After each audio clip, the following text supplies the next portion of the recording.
In another grave, even more horrors have been uncovered that contradict the official Serbian version of what happened.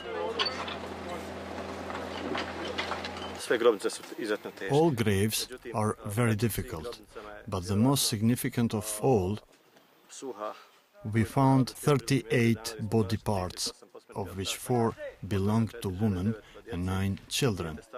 For example, a child just a few months old to one of 10 years old, and one we found was a woman killed when 9 months pregnant. A few days ago, we removed the fetus, and this was one of the most traumatic of all graves I can ever remember, although all were difficult.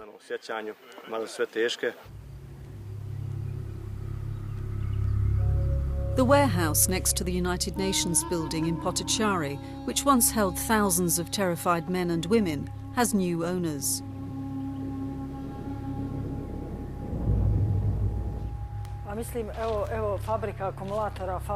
Some of the mothers of the missing men of Srebrenica have raised money to turn it into a memorial centre. Led by Munira Subacic, they never want the atrocities that happened here to be forgotten.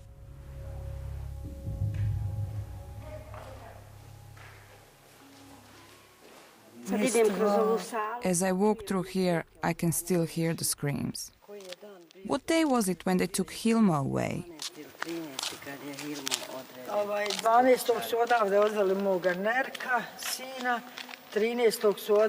My son Nerko was taken away on the 12th, and my husband Hilmo on 13th July. I still don't know anything about Nerko, but I have managed to find Hilmo after 9 years. I identify him by a tobacco case that was still in his pocket, and I will donate it to the museum to show that only things people like him had on them were a few personal items. They were unarmed. I mean, he wasn't killed by a single bullet. He was machine-gunned.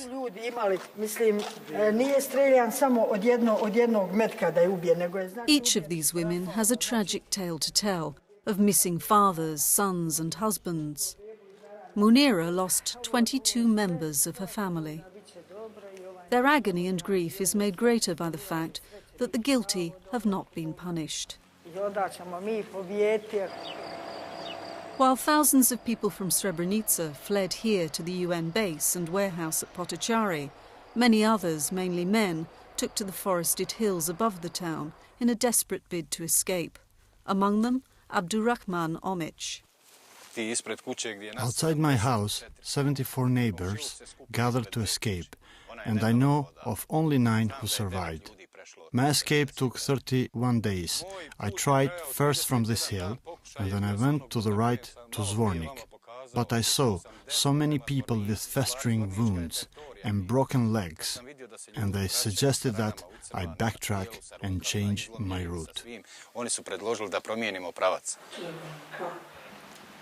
Today, Abdurrahman Omic is in charge of Srebrenica's reconstruction and returnee program. He deals with hundreds of applications from both Muslims and Serbs, hoping to rebuild their shattered homes and lives. His job isn't easy. He's pessimistic about Srebrenica's future because of its troubled past, and because so many of the perpetrators are still at large, even in the town itself. Many Muslims cannot face returning home because their neighbours may have been complicit in the atrocities here. A return to Srebrenica is impossible in the way that international community and the world imagines.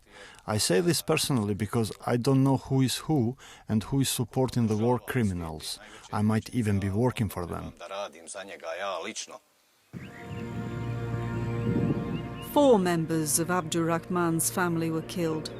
Only his brother's remains have been identified, and they will be buried here at Potocari, alongside some of the thousands of other victims. Munira buried her husband's remains here, but her son is still missing. Justice has not come because of people like Karadzic and Mladic and all the other war criminals. They are not arrested and they are not convicted. We don't return to our homes because no one respects human rights, and we don't have rule of law in Bosnia and Herzegovina. There is a terrible tendency to look at the capture of war criminals in an exceptionally simplistic manner. I don't blame you, because maybe we looked at it in a simplistic manner as well. That you believe this will be achieved by some dramatic moment of the Archangel of Justice in the form of a NATO helicopter descending on a clearing in the Zelengora and suddenly plucking the Radovan Karadzic away to The Hague. It was never going to happen like that. Maybe one of our mistakes was believing it would. You have to think of not a commando raid, but a campaign to catch this, which has many ingredients. The continual unearthing of human remains not only helps the victims' relatives come to terms with their loss, but also provides irrefutable evidence that the Srebrenica massacres took place. We have on our database over 7,600 people missing from Srebrenica. And once those people are identified, you eliminate the possibility of denial.